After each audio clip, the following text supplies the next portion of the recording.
The storm had teeth. That was Garrett Thorne's first coherent thought as the wind tried to physically remove him from the planet's surface. His second thought, substantially less poetic, was that he was absolutely going to die out here if he didn't find shelter in the next 10 minutes. The third thought was a string of profanity that would have made his old drill sergeant proud. Valor 4 was supposed to be a straightforward geological survey. 3 days of core sampling in the highlands, minimal indigenous life, stable weather patterns according to the corporate datasheet. The datasheet had said nothing about storms that turned the atmosphere purple and dropped the temperature 40 degrees in under an hour. Then again, the datasheet also hadn't mentioned the micrometeorite swarm that would punch through his shuttle's starboard engine like buckshot through paper. But here he was anyway, stumbling through waist-deep snow that glowed faintly with bioluminescent particles and seemed determined to swallow him whole. Garrett pulled his thermal hood tighter around his frost-covered beard, though it did precisely nothing against the kind of cold that seeped into bone marrow and set up permanent residence. His environmental suit was rated for extreme conditions, had cost him 3 months' salary, in fact, but there were limits to human engineering, and he was rapidly approaching them. The emergency beacon in his pack was transmitting on all standard frequencies, theoretically, though the electromagnetic interference crackling through the air was probably scrambling it into gibberish. Rescue could be hours away, could be days, could be never if the storm kept intensifying at this rate. He was a large man by most standards, 6'3", 230 pounds, built like someone who'd spent his adult life hauling equipment through hostile terrain and occasionally punching mining drones that got uppity. But the wind still shoved him sideways with casual contempt, like he weighed nothing. Visibility was maybe 3 meters on a good moment. The world beyond that was just purple void and screaming wind and the growing certainty that he'd made some very poor life choices. The irony wasn't lost on him.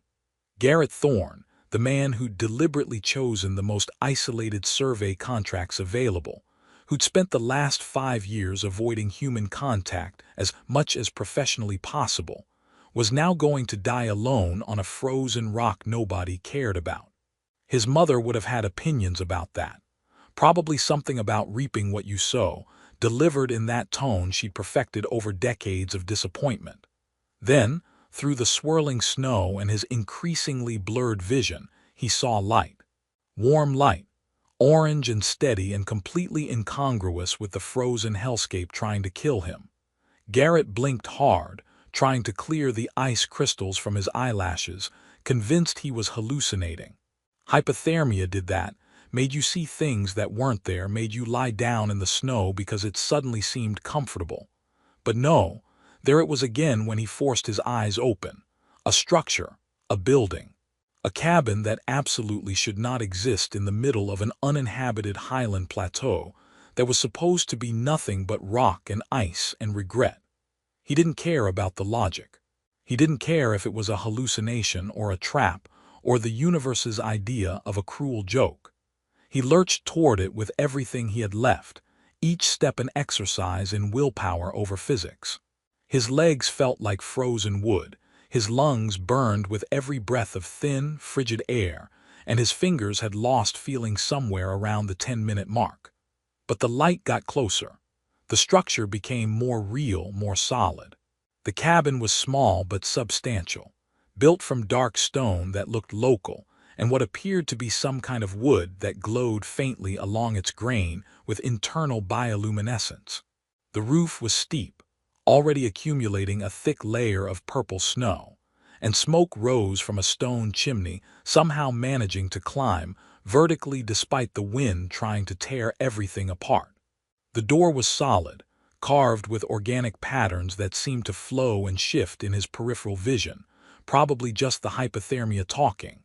There was a window beside it, golden light spilling out onto the snow, and through the frost Garrett could see movement inside. He reached the door and pounded on it with a fist he could barely feel, putting all his remaining strength into making noise over the storm. For a terrible moment, nothing happened, and Garrett had a vision of freezing to death on someone's doorstep because they couldn't hear him over the wind. Then the door swung open, and warmth hit him like a physical wall. The woman standing in the threshold was tall, nearly his height, which didn't happen often, with a build that suggested strength wrapped in elegant lines.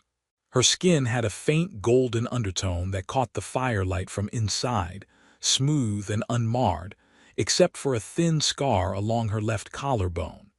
Her eyes were the color of amber, large and expressive, with vertical pupils that dilated slightly as she looked him over.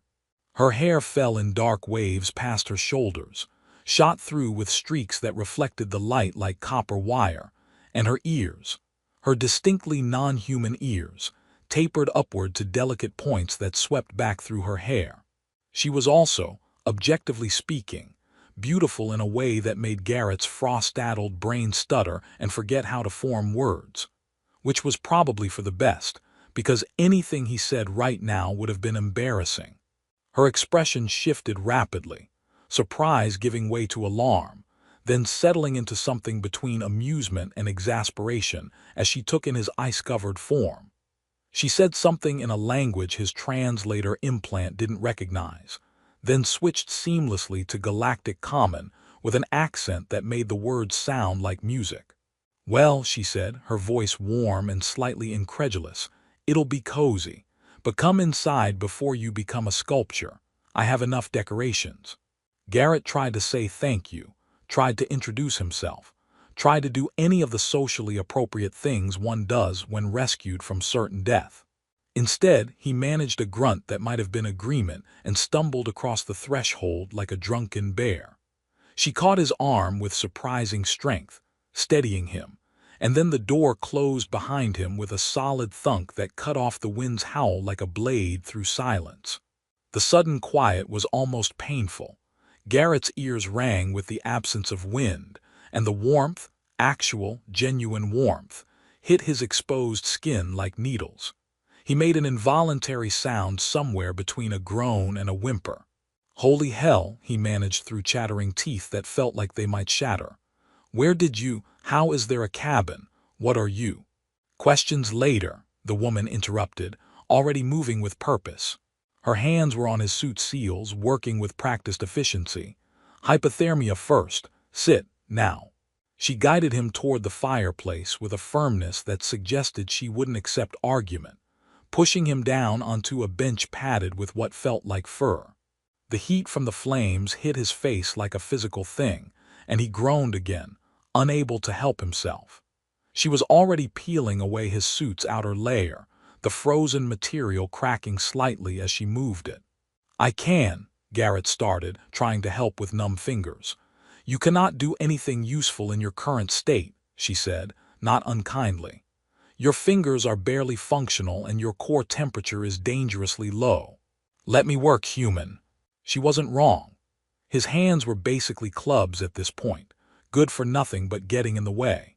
He sat as still as possible while she stripped away the outer suit, the thermal underlayer, the insulated base layer, until he was down to his undershirt and thermal pants, and she was wrapping him in blankets that smelled like dried herbs and something faintly sweet he couldn't identify. The fabric was incredibly soft, impossibly warm, and Garrett wanted to cry from the relief of it. "Better?" she asked, stepping back to assess him with those striking amber eyes. "Getting there," Garrett managed. His teeth had stopped their violent chattering enough for mostly coherent speech. "Thank you. Seriously. I thought I was dead. Pretty sure I was about 30 seconds from lying down in the snow and giving up." "You would have been dead within the hour," she said matter-of-factly, moving to a small cooking area along one wall, a counter with what looked like a heating element that glowed with soft blue light. "That storm is Category 7 on the local scale. It will intensify before it improves. You are fortunate I happen to have my exterior sensors active, or I would not have detected your approach." Garrett watched her move around the cabin's kitchen area with fluid efficiency. "You have sensors." "Out here, I am a scientist, not a hermit," she said over her shoulder, pulling out what looked like a pot and various ingredients. Though I suppose the line between the two is sometimes thin. You are human, yes. Your biosignature matches the database entries. Yeah, Garrett Thorne, geological surveyor for Helix Dynamics. He tried to get a better look at her without being obvious about staring. And you're Sirathi. Lissa Kendris, she confirmed, glancing back with a slight smile that suggested she was fully aware he was staring. Xenobotanist specializing in extremophile flora. I have been stationed here for 8 months studying the native plant life. You are the first visitor I have had who arrived on 2 legs and did not immediately try to eat me. Garrett blinked. There are things here that try to eat people. Several species, actually. The highlands have a surprising predator density for such a barren-looking environment. She was stirring something in the pot now, steam rising with an aroma that made Garrett's stomach clench with sudden, desperate hunger. The frost stalkers are particularly persistent, though they generally avoid thermal signatures as large as the cabins. What brings a human geological surveyor to Valor 4? This planet is not on standard exploration routes. Too expensive to reach, too poor in easily accessible resources. Contract work, Garrett said, flexing his fingers slowly as feeling returned in painful waves of pins and needles. Mining company wants to know if there's anything worth extracting in the highlands before they commit to a full survey. I was supposed to be here 3 days, drop in, take core samples from a dozen sites, scan for mineral deposits, drop out. Quick and simple.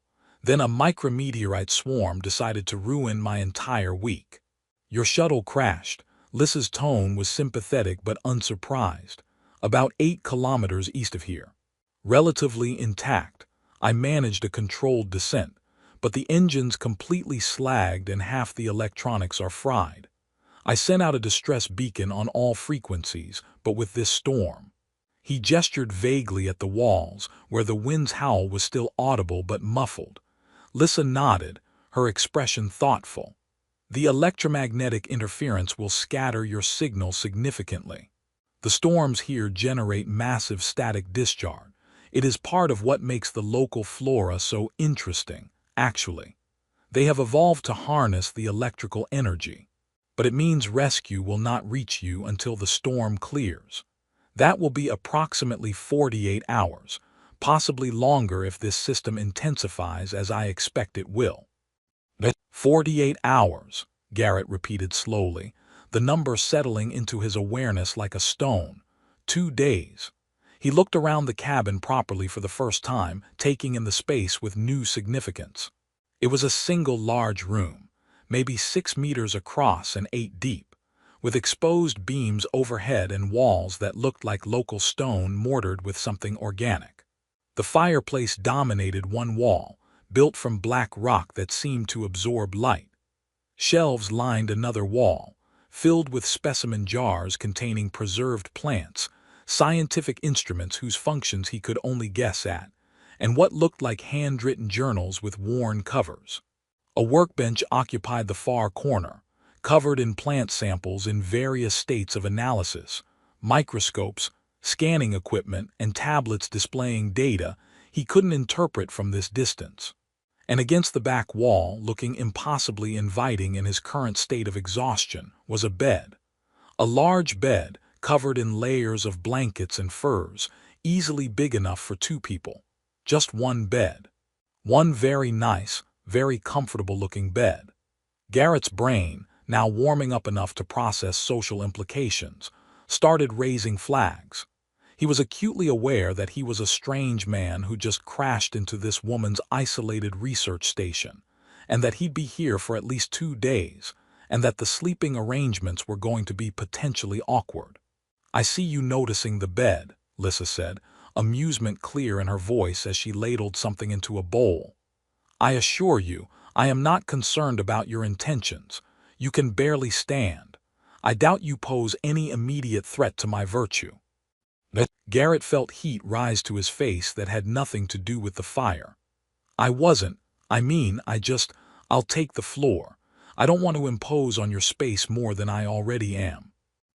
The floor is cold, Lissa said, bringing him the bowl. Steam rose from whatever was inside, carrying smells of spice and something savory. The cabin's heating is concentrated near the bed and fireplace through a thermal circulation system I installed. If you sleep on the floor, you will lose all the body warmth you are currently regaining and risk secondary hypothermia. We are both adults presumably capable of sharing space without unnecessary drama. She held out the bowl. Unless you are particularly fragile about such things. I have found humans often have complicated attitudes about proximity. Garrett accepted the bowl, looking down at the contents. It appeared to be some kind of stew with chunks of purple tubers, white protein that he desperately hoped was plant-based, and vegetables in colors he'd never seen on any menu. It smelled absolutely incredible. "I'm not fragile," he said, perhaps more defensively than necessary. "Just trying to be respectful. We just met, under weird circumstances. I don't want to make you uncomfortable." "If you made me uncomfortable, you would still be outside the door," Lissa said simply, settling into a chair across from him with her own bowl. "I opened my home to you because leaving you to die would be unconscionable. The sleeping arrangements are practical, not intimate. We will manage." She paused, then added with that hint of a smile, "Though I appreciate the consideration. Many humans I have read about in cultural databases would simply assume they were entitled to whatever space they desired." "Lots of humans are assholes," Garrett said, taking a cautious spoonful of the stew. The flavor exploded across his tongue, savory and slightly sweet with an underlying heat that built pleasantly. "Oh my God, this is amazing. What is this?" "Local ingredients primarily. The tubers are called frost roots. They grow in thermal vents underground. The protein is from a fungus that grows on the frost roots. The greens are various nutrient-rich plants I have been cultivating. All perfectly safe for human consumption. I tested everything extensively in my first months here." Lissa ate her own stew with evident satisfaction. "I was quite tired of the ration packs I brought from home. Learning to cook local ingredients became a necessary skill." They ate in companionable silence for a few minutes, the only sounds the crackling fire and the muffled storm outside. Garrett felt warmth spreading through his chest, his extremities gradually regaining full sensation with accompanying pain that meant circulation was returning properly. He studied Lissa when she wasn't looking, trying to reconcile her presence with the impossibility of finding anyone out here. She was striking, not just beautiful, though she certainly was that, but present in a way that suggested complete comfort in her own skin. She moved with unconscious grace, economical and precise in her gestures. The scar on her collarbone caught his attention again, and he wondered about its story. Her hands were slender but showed signs of physical work, calluses, a few old cuts that had healed white against her golden skin. Not the hands of someone who lived in a laboratory, but someone who worked in the field, got dirty, did physical labor alongside the intellectual work. "You are staring," Lissa observed without looking up from her bowl. "Sorry. Just trying to process. You're the last thing I expected to find out here. And you are the last thing I expected to find on my doorstep. Yet here we both are, defying expectations together." She finished her stew and set the bowl aside. "What made you choose survey work? It is isolating, dangerous, and from what I understand, not particularly well compensated considering the risks." Garrett finished his own bowl. He'd eaten faster than he'd meant to, practically inhaling the food. "The isolation is kind of the point, honestly. After you've dealt with enough people, being alone starts looking pretty good." "Bad experiences with your species. Complicated family. Lots of expectations I couldn't meet or didn't want to. Father wanted me to follow him into corporate administration, climb the ladder, make connections, play politics. I wanted to understand how planets worked. We disagreed, loudly, for years." Garrett shrugged. "Eventually I stopped trying to make him proud and started doing what made sense to me. Survey work means I can be useful, see incredible things, and not have to pretend to care about quarterly projections or networking events. Lissa tilted her head, studying him with open curiosity. So you chose loneliness over compromise. I chose peace over constant disappointment. There's a difference. He met her gaze. What about you? Why spend 8 months alone on a frozen planet studying plants? Sarathi are social creatures from what I've read. This seems like the opposite of your natural inclination. Something complicated passed across Lissa's expression. A flicker of old pain quickly smoothed away. My people are indeed social. They are also currently obsessed with one topic above all others: reproduction, genetic survival, the continuation of our species in the face of demographic collapse. Her tone was carefully neutral, but Garrett heard the tension beneath it. When you are a young, healthy female of reproductive age, you become a resource to be managed rather than a person to be respected. I chose plants and isolation over being reduced to genetic potential. Garrett absorbed that, pieces clicking together. The male population crisis. I remember reading something about that in the mission briefing. Yes, the crisis that defines us now. Lissa stood collecting their bowls. 5 males born per 1,000 live births, and the ratio worsens each generation. It has turned our entire society into a competition for genetic access, for pairing rights, for the possibility of children. I did not want to participate in that system, so I became a scientist specializing in places where no one else wanted to go. Out here, I am simply Lissa the botanist, not Lissa the potential mother. That sounds exhausting. It was. This is better. She rinsed the bowls in what looked like a water reclamation sink. Though I will admit, after 8 months of talking to plants, having another sentient being to converse with is pleasant, even if you did arrive half-frozen and desperate. I contain multitudes, Garrett said, and was rewarded with a genuine laugh that filled the cabin like warmth. Clearly, you should rest properly now. Your body has been through significant trauma. Lissa moved to the bed, pulling back the layers of blankets to reveal what looked like a mattress that somehow seemed more advanced than anything Garrett had slept on in years.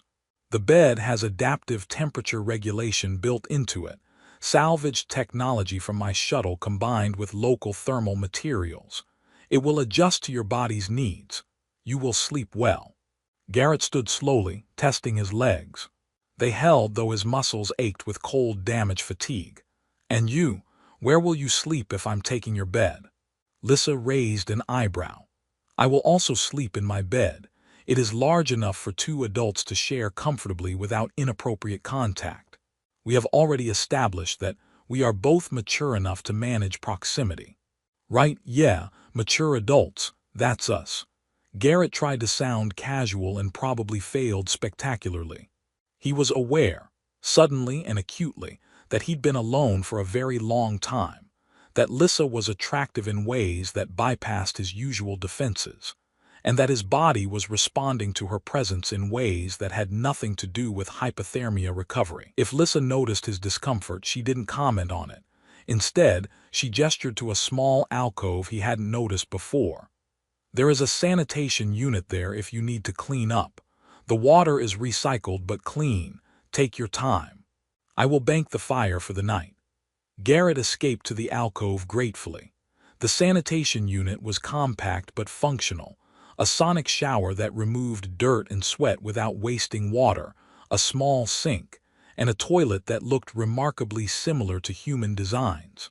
He cleaned up as best he could, running his fingers through his shaggy hair and beard, both of which desperately needed trimming.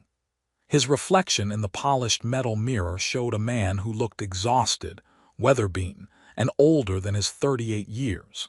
Not exactly the image you wanted when sharing a bed with a beautiful alien scientist, but it would have to do. When he emerged, Lissa had changed into what looked like sleeping clothes, soft, loose pants, and a long shirt that somehow managed to be both modest and enticing. She'd let her hair down, and it fell in waves around her shoulders and down her back. She was adjusting the fire, banking the logs so they'd burn slowly through the night, and the flickering light painted her in shades of gold and shadow. "The left side is yours," she said without looking at him. "I prefer the right side near the wall. Fair warning, I am told I occasionally make sounds in my sleep. Research dreams. Apparently I narrate plant classifications." "That's adorable," Garrett said before his brain could stop his mouth. Lissa turned, one eyebrow raised, but she was smiling. "Adorable. I am a serious scientist engaged in important research. Whose sleep talks about plant classifications. Definitely adorable. You are strange, Garrett Thorne." But she sounded pleased rather than offended. "Come, before your exhaustion makes you say more things that are inappropriate but charming."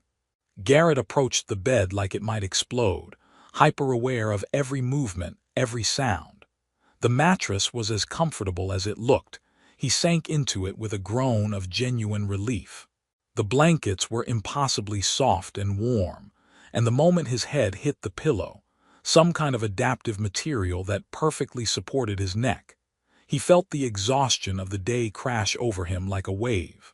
Lissa climbed in on the other side, maintaining a careful distance of at least half a meter between them. The bed was large enough that they weren't in danger of accidentally touching, but small enough that Garrett was acutely aware of her presence. He could hear her breathing, smell the faint scent of herbs and something uniquely her, feel the slight shift of the mattress as she settled in. "Comfortable?" she asked into the darkness. "Yeah, this is. Really comfortable, actually. Thank you. For everything. I know I keep saying it, but I mean it." "You are welcome, Garrett Thorne. Try not to die in the night. It would be very inconvenient to explain to the rescue team." He laughed quietly. "I'll do my best." Silence settled over them, broken only by the fire's soft crackle and the storm's distant howl.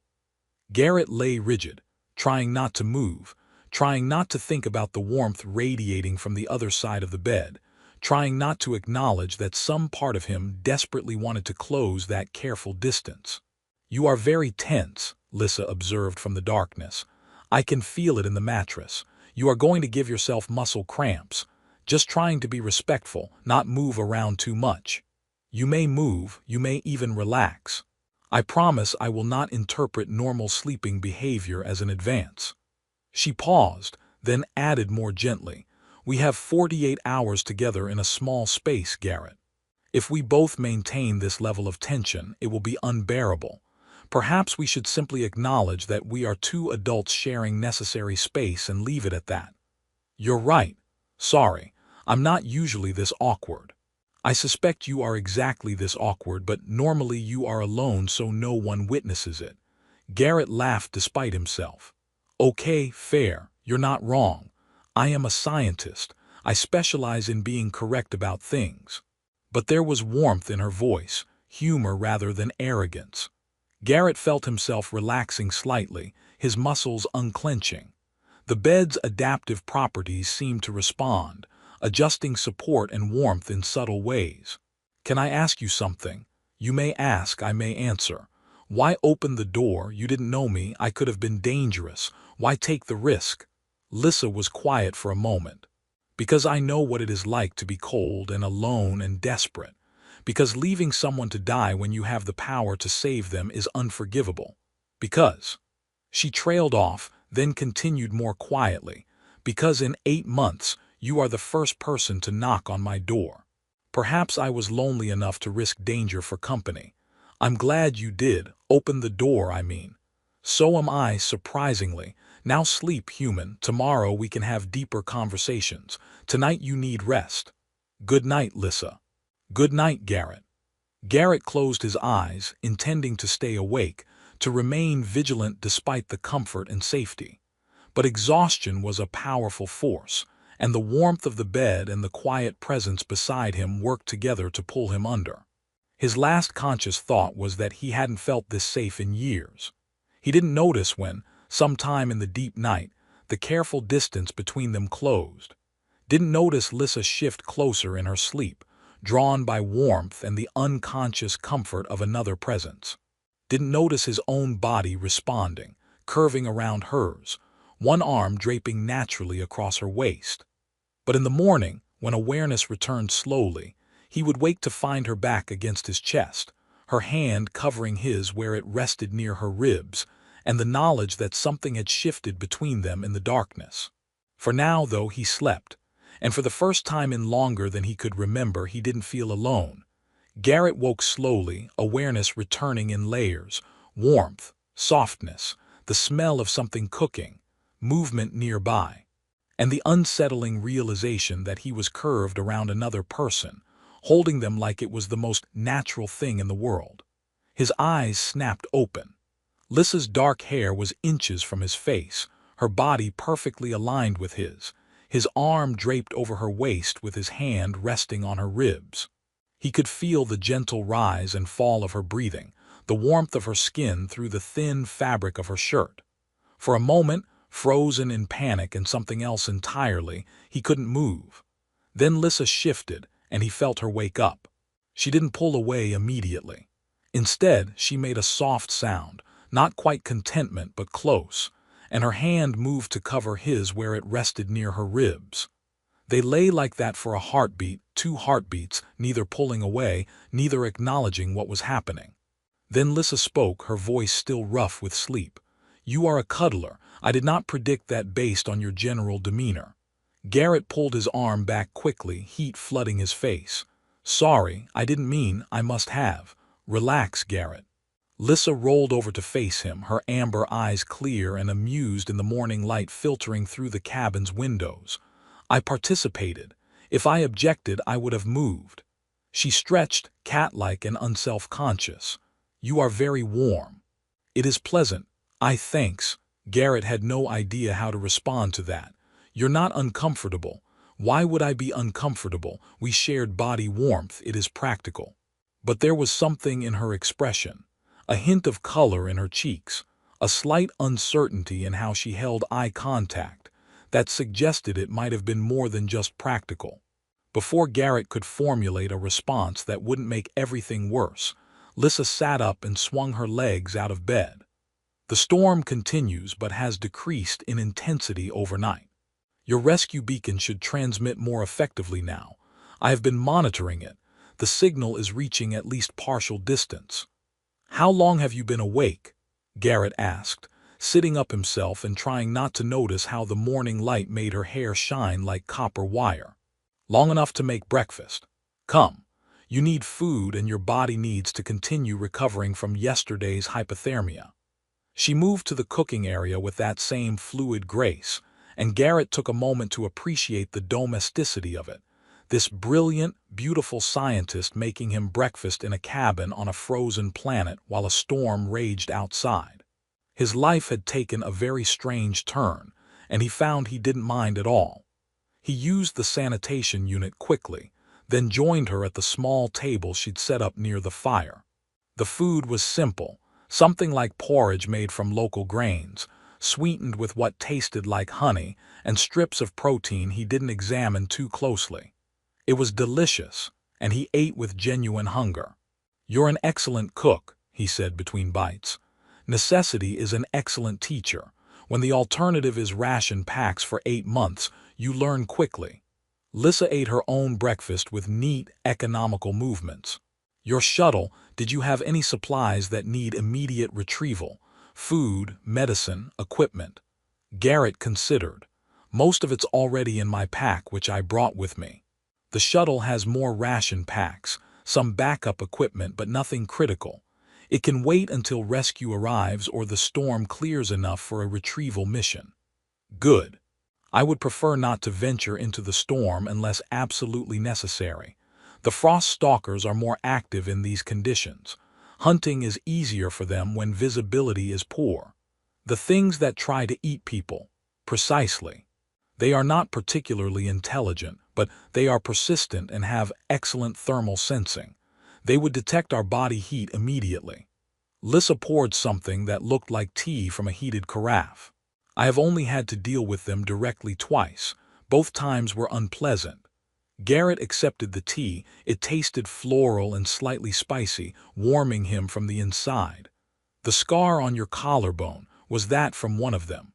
Lissa's hand moved unconsciously to the thin line of white tissue. Observant, yes. A frost stalker breached my exterior sensors during my 3rd month here. I was forced to defend myself with improvised weapons. It retreated eventually, but not before leaving a reminder. She said it matter-of-factly, but Garrett caught the tension in her shoulders. That must have been terrifying. It was instructive. I improved my perimeter defenses immediately afterward. They have not breached again. She met his eyes over her tea. We all have scars, Garrett. Some are simply more visible than others. True enough. He found himself wanting to know more. About her scars, visible and otherwise. About what drove someone to choose 8 months of dangerous isolation over a life among her own people. But before he could ask, Lissa was changing the subject. Tell me about Earth. I have read the databases, seen the images, but I want to hear about it from someone who lived there. What is it like to grow up on a planet so abundant with life? So Garrett told her. About growing up in the Pacific Northwest, about forests so thick you couldn't see the sky, about ocean storms that made Valor 4 weather look tame, about salmon runs and old-growth cedars and mountains that scraped the clouds. He told her about his mother's garden, where she grew vegetables with names that probably meant nothing to an alien botanist, about learning to fish with his grandfather before the old man died, about the specific quality of light filtering through morning fog.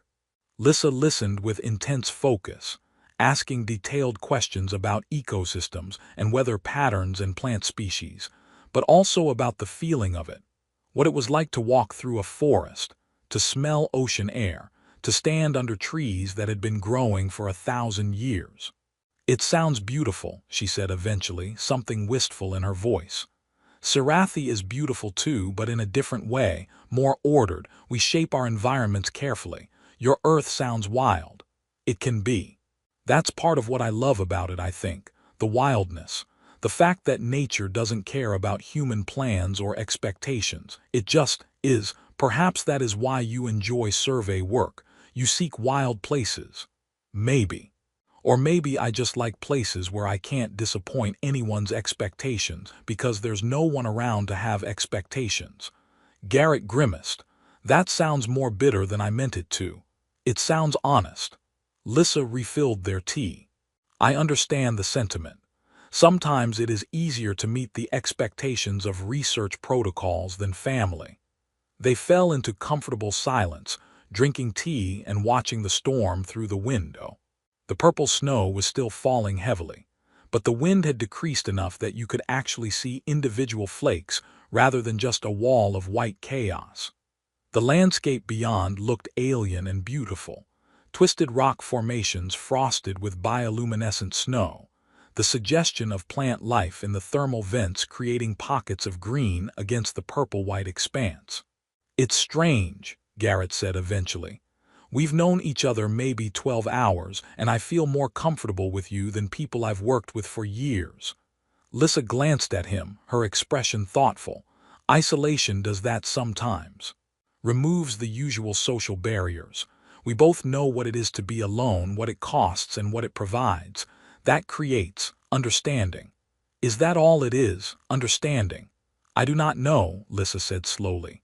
Perhaps you should ask me again in 36 hours when your rescue arrives, and we must decide whether this was simply proximity or something more. That's a very scientific approach to whatever this is. I am a scientist, she said with a slight smile. I believe in gathering sufficient data before drawing conclusions. Garrett laughed. Fair enough. So what should we do with our data-gathering time? I'm assuming you don't want me poking around your research uninvited. Actually, Lissa said, her eyes lighting up with genuine enthusiasm, I would very much like to show you my research. It is rare I have an audience who might find it interesting. I'm always interested in how planets work. Show me. So she did. For the next several hours, Lissa walked him through her work with a passion that was captivating. She showed him specimens of plants that could generate internal heat through chemical reactions, flowers that bloomed only during electrical storms and used lightning strikes to trigger reproduction, root systems that formed neural network-like structures underground, and appeared to share resources and information across vast distances. "This is incredible," Garrett said, examining a preserved frost root under her microscope. "These could have applications for everything from cold climate agriculture to power generation. Has anyone else studied these?" "I am the first," Lissa said with clear pride. Valor 4 was deemed too hostile for long-term research stations. I had to fight for funding, had to prove I could survive alone, had to submit to extensive psychological evaluation to demonstrate I would not break under isolation. But I was right. The flora here is unique, valuable, and worth the risk. Your people must be proud. Something complicated crossed her face. My family wishes I was home contributing to reproduction efforts. My academic supervisors are pleased with the data, but wish I would do it somewhere less remote with better laboratory support. I am not certain anyone is actually proud, except perhaps myself. Garrett set down the microscope carefully. Then I'll be proud on their behalf. This is amazing work, Lissa. You're documenting an entire ecosystem that nobody else knew existed. That matters. She met his eyes, and there was vulnerability there she hadn't shown before. "You mean that?" "Yeah, I really do." They held each other's gaze for a moment too long, and Garrett felt the air between them shift, becoming charged, heavy with possibility. Lissa looked away first, but there was color in her cheeks again. "We should eat lunch," she said, her voice not quite steady. "You need to maintain caloric intake while you recover." Lunch was another excellent meal, some kind of wrapped protein with pickled vegetables that had a pleasant tang.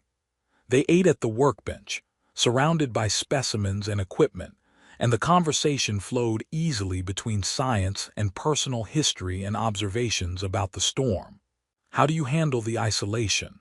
Garrett asked eventually. 8 months alone, that's longer than most humans could manage without going a little crazy. "I meditate. I maintain a strict schedule. I speak my thoughts aloud to maintain verbal processing even without an audience." Lissa smiled self-deprecatingly. "And I talk to the plants. They are excellent listeners. Never argue, never judge, never expect anything beyond proper care." "Sounds peaceful." "It is, most of the time, sometimes." She hesitated, then continued more quietly. "Sometimes it is lonely in ways that surprise me. I thought I wanted complete solitude. I am learning that what I wanted was freedom from expectation, not necessarily freedom from connection." "That's a pretty significant distinction." "Yes, it is." She looked at him directly. "What about you, Garrett? Do you want solitude or do you want freedom from expectation?" He considered the question seriously, turning it over in his mind. "I thought I wanted solitude.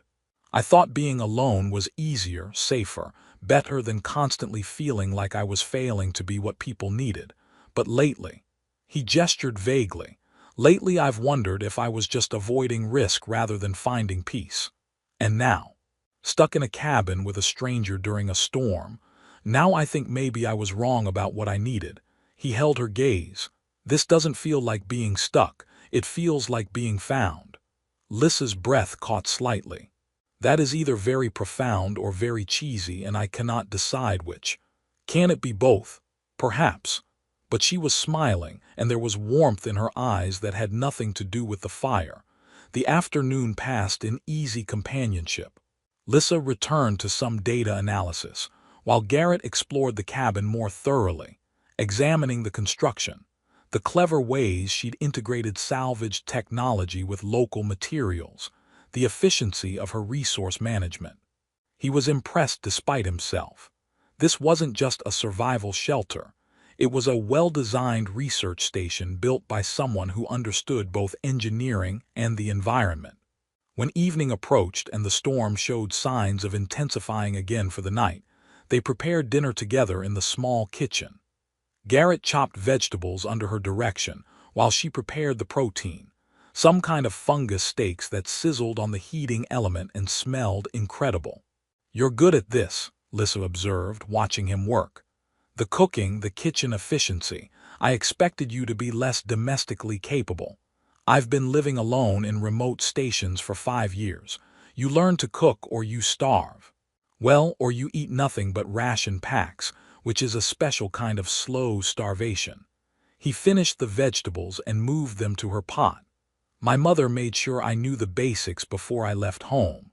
One of the few useful things I took from that relationship. She sounds practical. She is. We don't talk much anymore, but she meant well, just wanted different things for me than I wanted for myself. They ate dinner at the table by the fire, and the conversation deepened in the way that happens when darkness falls and people feel safer sharing truths. Lissa told him about her family, 3 sisters, all of whom had entered the reproduction programs, all of whom regularly sent her messages about genetic responsibility and duty to the species. Garrett told her about his father's death 5 years ago, the complicated grief of losing someone you loved but never really understood. I think that's partly why I took this life, he admitted. After he died, there was no reason to stay in one place anymore. No one left to disappoint or prove anything to, just the work itself. And is the work enough? Lissa asked softly. I thought it was, now I'm not sure. They cleaned up together, moving around each other in the small space with increasing ease, and Garrett realized he'd stopped being conscious of boundaries. When Lissa's hand brushed his while reaching for a dish, he didn't pull away. When they passed close in the narrow kitchen area, he felt the warmth of her presence and didn't try to increase the distance. As the night deepened and the storm howled with renewed intensity, they settled near the fire with the remainder of the tea. Lissa had brought out a blanket and they shared it without discussion, sitting close enough that their shoulders touched. Tomorrow night your rescue will likely arrive, Lissa said, staring into the flames. If the storm clears as my models predict. Yeah, Garrett said, and was surprised by how the knowledge sat heavy in his chest. Back to the survey, finish the job, file the report. And I will return to my plants and my solitude. They sat in silence for a while, both contemplating the return to their separate lives. Very okay, she murmured back. You are warm, and... She paused, then continued more quietly, and I find I do not want to waste our last night together being careful about boundaries that no longer seem important. Garrett tightened his arms around her slightly. I'm coming back, you know, this isn't goodbye. You say that now. I mean it.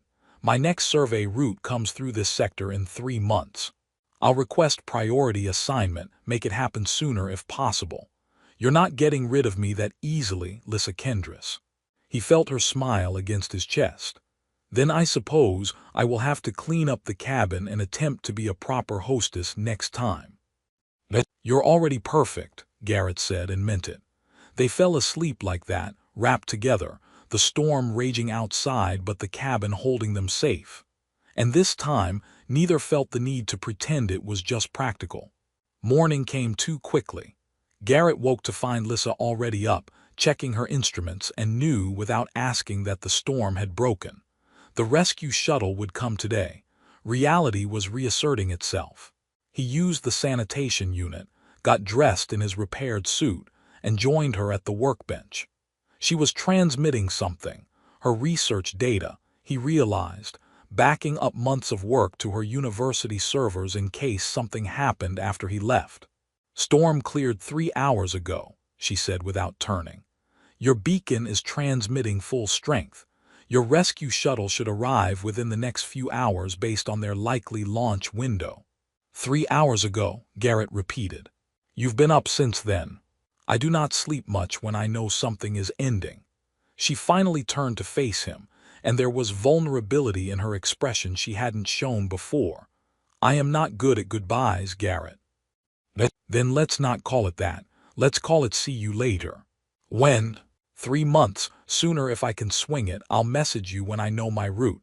He moved closer, taking her hands in his. I mean it, Lissa. This isn't over unless you want it to be. I don't want it to be over, she admitted. Which surprises me. I thought I wanted perfect isolation. Instead, I found that what I actually wanted was isolation punctuated by specific connection. With someone who understands, with you. They spent the remaining hours together, talking about everything and nothing, making plans for his return, exchanging codes and protocols for long-range communication. Lissa gave him samples of her research to bring back to civilization, trusting him with months of work. Garrett showed her how to optimize her beacon for better signal reach so she wouldn't be so completely cut off. When the shuttle appeared on the horizon, descending through Valor 4 purple sky with its corporate logos glinting in the pale sunlight, Garrett felt his stomach twist with genuine reluctance. He didn't want to leave. Didn't want to return to the solitary life he'd built, not now that he'd remembered what connection felt like. Lissa walked him to the door, wrapped in her heavy coat against the cold. They stood together at the threshold, the place where they'd first met with him half frozen and desperate and now leaving whole and hopeful. "Thank you," Garrett said, "for opening your door, for sharing your space, for reminding me that being alone and being lonely aren't the same thing." "Thank you for stumbling into my storm," Lissa replied, "for seeing me as a person before a potential partner, for making me laugh, for—" She reached up to touch his bearded face gently, "for making me want something beyond my research again." He kissed her then, slowly and thoroughly, memorizing the taste and feel of her, the way she made a soft sound of surprise and pleasure, the way her hands fisted in his coat to pull him closer. When they finally separated, both breathing hard, her eyes were bright. "3 months," she said firmly. "If you do not return, I will come find you and drag you back by your ridiculous beard." "That's very motivating," Garrett said with a grin. "I'll definitely come back now." The shuttle landed outside, its engines sending up swirls of purple snow. The rescue team emerged with medical equipment and incident forms, immediately swarming him with professional concern. Through it all, Garrett kept looking back at Lissa, at her tall figure framed in the cabin doorway, memorizing the sight. As they guided him into the shuttle and ran preliminary medical scans, his supervisor's voice crackled over the comm. "Thorne, you lucky bastard. Another few hours in that storm and we'd have been recovering a corpse. Hell of a way to spend 2 days, completely alone on a frozen rock." Garrett looked out the viewport at the cabin, at Lissa raising one hand in farewell. "Not alone," he said quietly, "definitely not alone." The shuttle lifted off, and Garrett watched the cabin shrink below him until it was just a point of light against the purple snow, then nothing at all as they climbed toward orbit. But he wasn't sad. He had Lissa's contact code, her research samples, her promise to wait, and his own determination to return. 3 months later, when his survey route brought him back to Valor 4, he didn't hesitate. He filed for personal time, rented a shuttle, and set course for the Highlands with a crate of supplies, Earth coffee that Lissa had mentioned being curious about, and a ridiculous amount of anticipation. When he knocked on the cabin door, it opened immediately. Lissa stood there with that same knowing smile, wearing different clothes but the same warm expression. "You came back," she said, as if she'd had any doubt. "I said I would." Garrett lifted the crate. "I brought coffee, real Earth coffee, and about 100 other things I thought you might like." "You brought me gifts," Lissa said, her smile widening. "How romantic, very unscientific of you." "I'm a complicated man, full of contradictions." "Good," Lissa said, stepping aside. "I prefer complicated. Come inside, Garrett Thorne, it will be cozy, but I think we both know that now." He stepped across the threshold, and she closed the door behind him. The cabin was exactly as he remembered, warm, comfortable, filled with her presence and the promise of connection in the midst of isolation. "So," Garrett said, setting down the crate and turning to face her, "do we still need to gather data about whether this is real, or can we skip straight to conclusions?" Lissa pretended to consider seriously. "As a scientist, I believe in thorough methodology. We should probably spend significant time together testing various hypotheses about compatibility, communication, and long-term viability." "Sounds rigorous. Very rigorous. It could take years." "I've got time," Garrett said, pulling her close. "All the time you need." She kissed him, and it felt like coming home after a long journey through the cold. When they finally separated, both smiling, Lissa took his hand. "Then let us begin our research," she said. "I have a feeling the data will be very promising." And it was. In all the ways that mattered, it absolutely